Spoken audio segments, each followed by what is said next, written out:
el soldado que no sabía que la guerra había terminado. En 1944, en plena Segunda Guerra Mundial, el Imperio japonés envió a un joven oficial de inteligencia a la isla filipina de Lubang.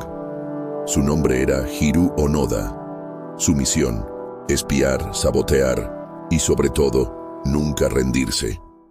Al poco tiempo Japón se rindió, pero Onoda no lo supo.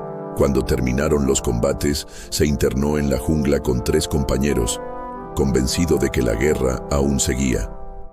Pensaban que los panfletos lanzados desde aviones eran propaganda enemiga. Y así siguieron luchando. Durante décadas, uno a uno, sus camaradas murieron o se entregaron.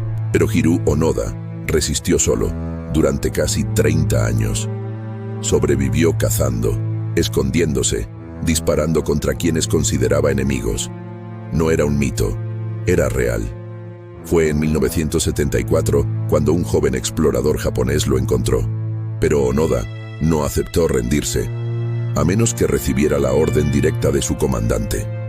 El gobierno localizó al antiguo oficial, ya retirado, y lo llevó hasta la isla. Allí, vestido con su viejo uniforme, Onoda entregó su espada y se rindió, 29 años después del fin de la guerra. Al regresar a Japón, fue recibido con asombro, polémica y admiración.